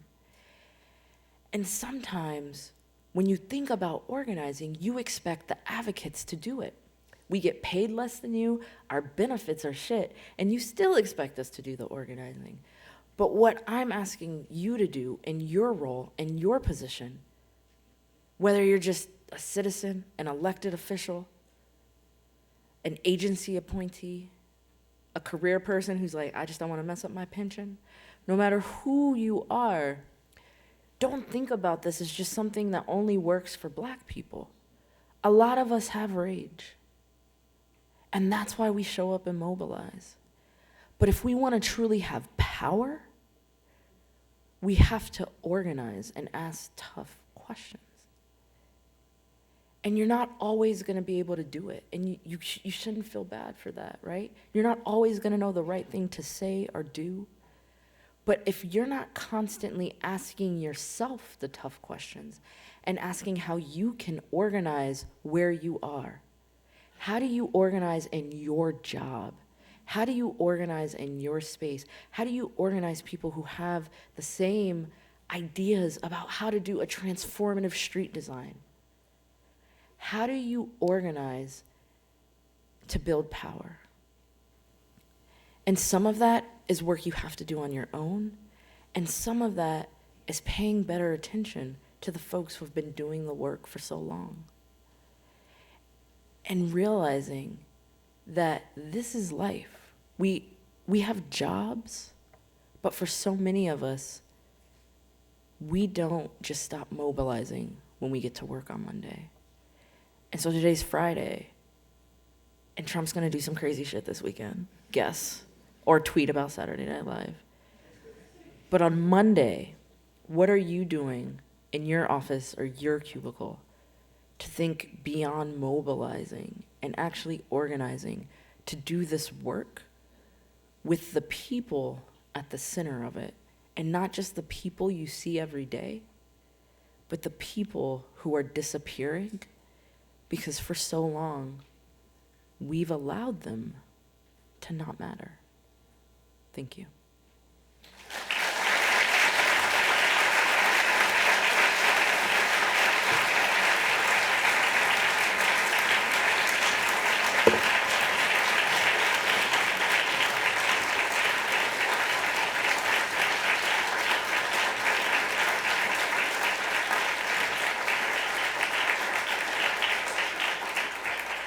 Does anybody have a question or two for Tamika? We'll only take one or two.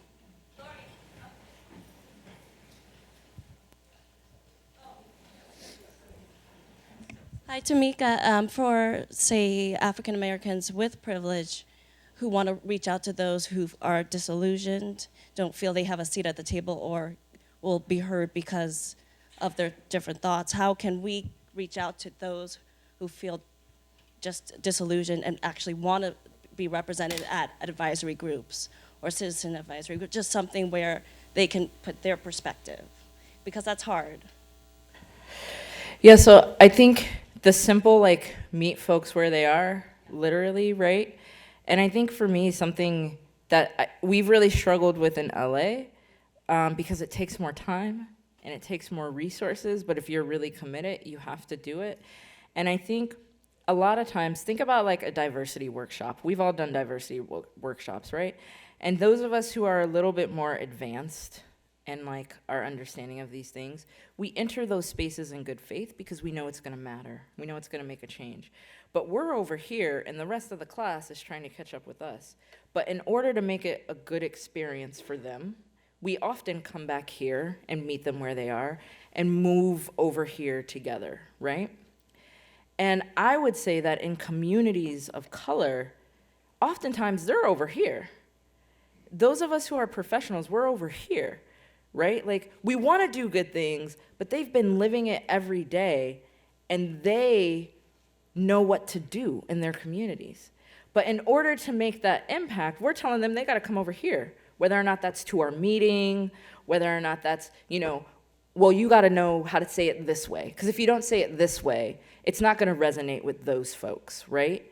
And some of that is important, and that's what we can do. We can equip those folks with the tools to be able to show up in the spaces where they can be heard.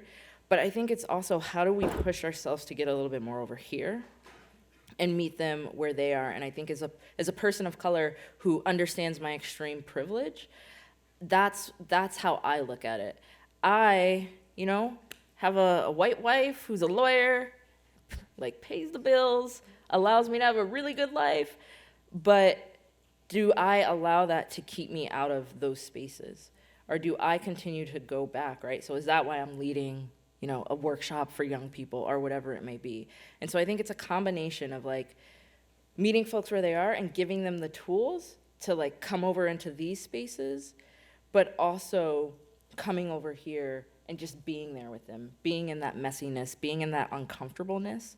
And I think that's the piece that's hard for people, because we're so tied to safe spaces. And safe spaces are dumb, because I don't have safe space. I'm a queer woman of color who represents as a Black man. Like, I don't have a safe space, right? But I can be brave in spaces.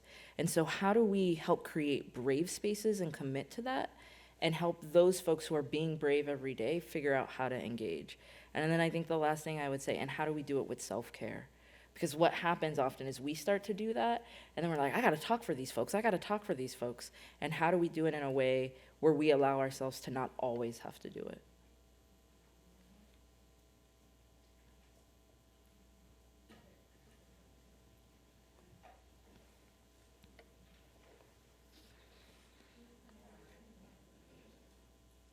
Hi, everyone. My name is Jean. I work in transit planning.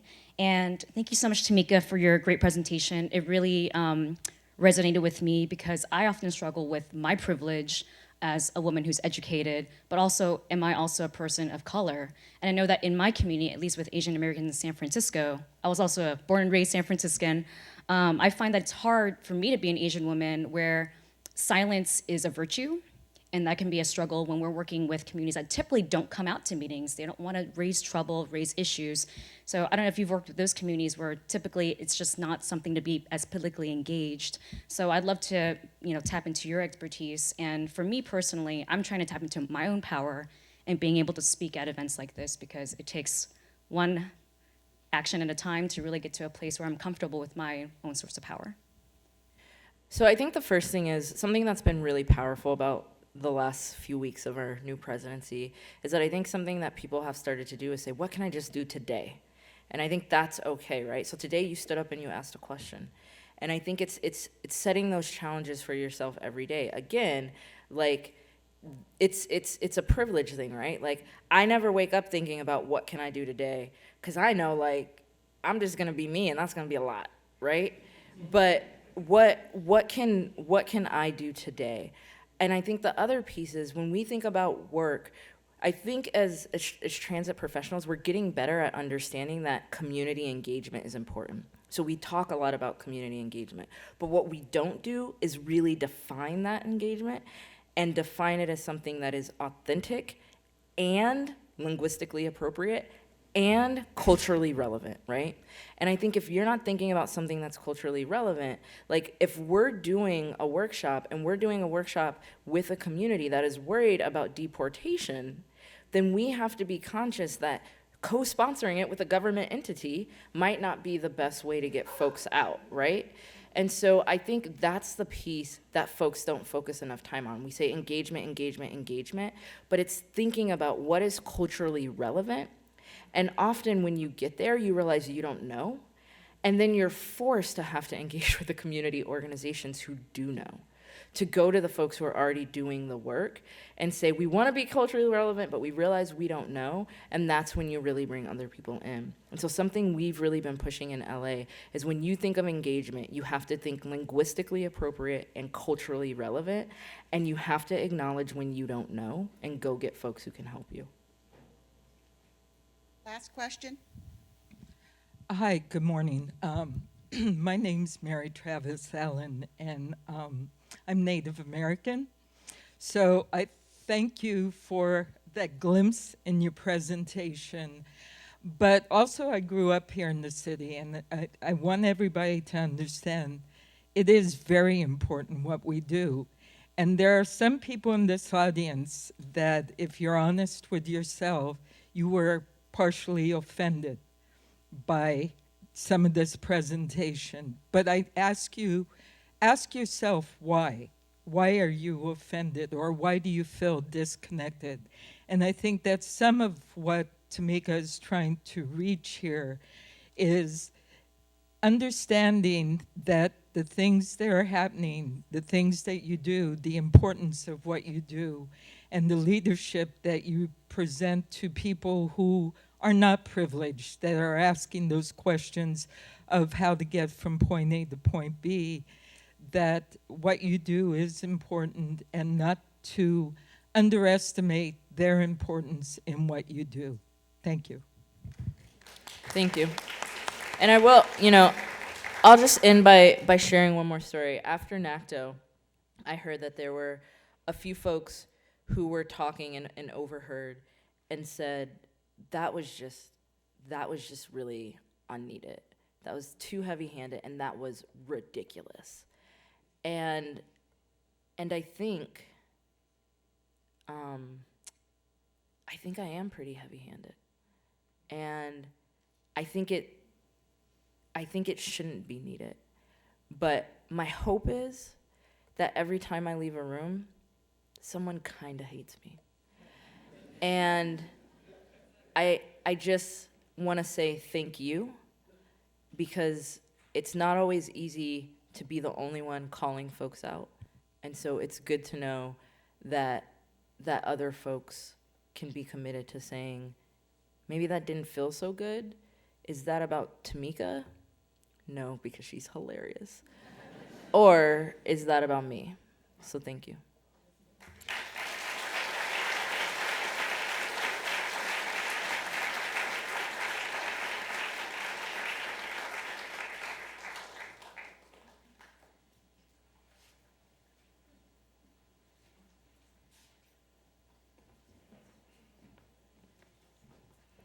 I'll take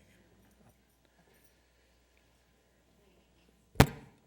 So, having heard Tamika speak before, I realize now how extraordinarily stupid it was of me to allow myself to be on the program after she was going to be speaking. And we had a nice gift bag that Lori and Lori Fallon did all the work to put this together, so give her a hand for this. A gift bag that she had put, as our thanks to Tamika. And I have to say, I felt a little silly with this little red bag with the frilly paper, following what we heard there. What I feel lucky about is that the schedule is such that I actually have very little time here. So I guess I'll just use that time to kind of share why this is important to me, why I felt it was important for this organization to be brought to that level of discomfort and to hear that perspective. This is really what brought me to public service. I was working for an environmental nonprofit consulting firm in Boston, and I did this project where I was looking at the siting of solid waste incinerators in the state of Massachusetts relative to where poor people lived in Massachusetts. And it was a striking, this was back before Google Maps, I don't know how I actually did, but was able to get the census data and look at decisions of where people in power had chosen to put these solid waste incineration plants and juxtapose those on a map, and it was striking. And it was from that experience that I decided that being an advocate on the outside was helpful and informative, and we were advising the state. In that case, I think our client was the State Department of Environmental Protection about a problem that was existing, but it also is what drew me into government, because from my standpoint, the purpose of government is to correct for things that the private market doesn't get right. And in the case of where we are now, we're also in a place where the government is correcting for things that government previously has done wrong. And it's not about, for me, just making sure that everybody has equal access, that everybody gets equal service, that everybody has a parking space. It's really about serving a role to correct injustice in our society that has disproportionately fallen on certain populations.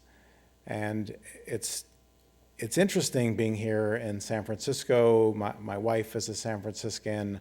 I've been here now for a long time. I feel myself as one, though I know those of you born and raised here won't let us claim it. That's why I married one. That was the closest I could come. But even here in ultra-liberal, super lefty fight over who can be the most progressive, who can compost the most San Francisco, in some ways we very much epitomize a lot of the very serious challenges that our society has in dealing with race and poverty and disparity of privilege and opportunity. And it's not, I think some of the recent events that have happened in our city and in our country have made it a lot less abstract for more people, as we're seeing young black men who are killed in our streets, as we're seeing a disproportionate amount of traffic fatalities happening in our disadvantaged neighborhoods that have higher percentages of minority populations than the rest of the city. Even here in San Francisco, in the city of St. Francis, this is happening. I've seen my son, who has brown skin, be followed in the supermarket by a clerk because of an assumption that because of his brown skin, he's going to steal something from the supermarket.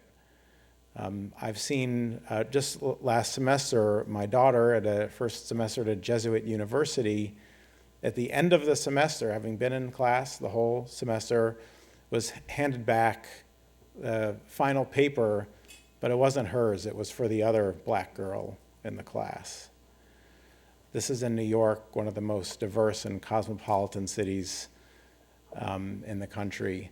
So we're not past racism, we're not past classism. I think we're just now, maybe some of us who have had more privilege are starting to better understand how many people in our society are impacted, including right here in our city. A couple weeks ago, I was right in this space over in the conference rooms behind us for the Our Children, Our Families Council meeting, which is a body that was put together through a recent voter initiative. It's some of the leadership from the city and some of the leadership for the school district. And there was a talk by a young woman who grew up in the Ocean View, which I was told some people who are from there call it the Lake View. So there's some local distinction there that some of you probably understand better than I do. But she had a really, really tough upbringing. She was failed by the system at many steps, often because of assumptions about her, because of the way she looked. But she survived, she thrived, she ended up getting a full ride to Columbia. She has since gotten a master's degree, and she's back here ready to give back to her community. So she, at the end of kind of telling her story, and her story was really the only way that we could really understand where she was coming from growing up in San Francisco and how different it was than for a lot of other people growing up in San Francisco. She went through a wish list of things that she was kind of asking. Here she was before the leadership of the school district, the leadership of the city. She went through a list of things, and they weren't complaints, they weren't accusations. It was said in a very hopeful way. But one of the ones that were on her list, there were two that were about Muni. One was, free Muni is awesome, free Muni is great. How about you just auto-enroll every eligible kid into free Muni for youth, rather than make them go and fill out paperwork or rely on their parents to have the language skills or the wherewithal or the time to do that. So I thought, wow, that's great. And we've actually been looking at our enrollment. We actually have pretty good penetration on the free Muni program, a little bit less so on our Lifeline program, which serves low-income adults. So just a good thought there. The other one that she said, though, really hit me, and I was reminded of it during Tamika's talk when she showed a picture of one of our light rail trains on 3rd. And she said another one of her wishes was that I wish that the service to the Bayview on the T3rd was as good every day as it is during Giants games.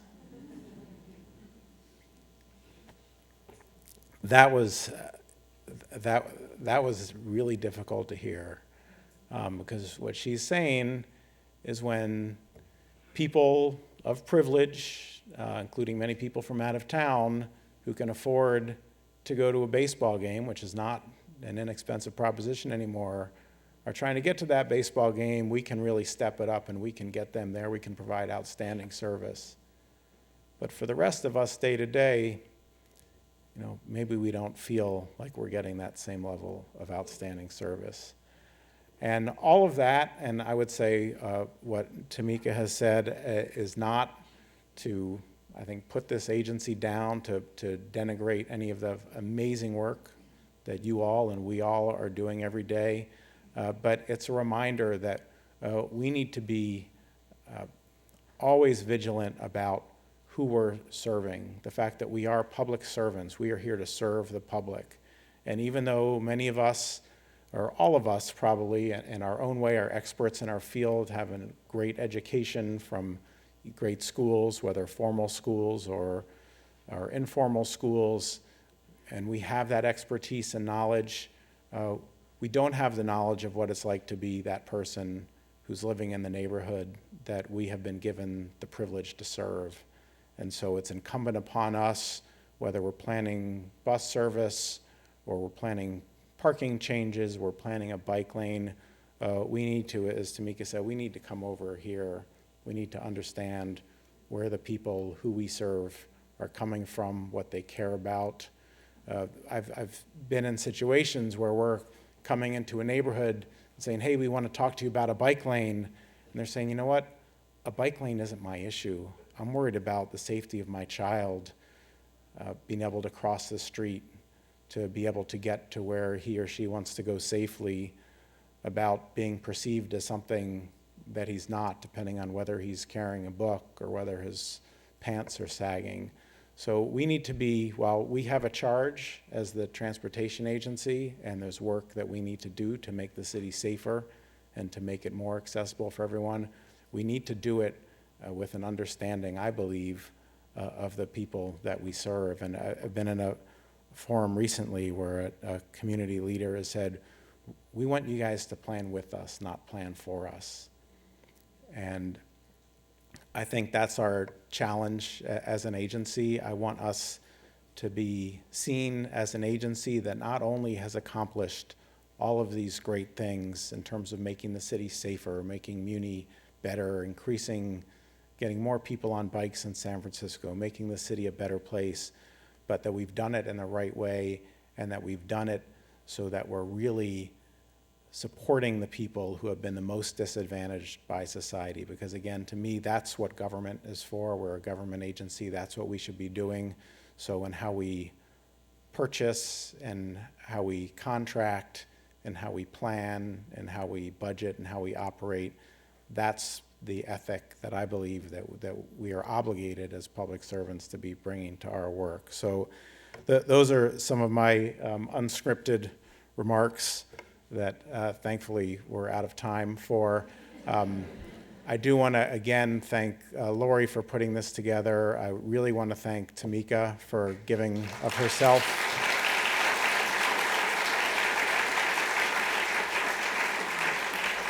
And I've run past, so we don't have time for questions, but I don't think I'd be in a good position to respond to any of them anyway. So thanks everybody for coming, and let's take up Tamika's charge. When we get back to work this afternoon, when we get back to work on Monday and Tuesday, let's think about what we can do. So thank you. Have a great weekend.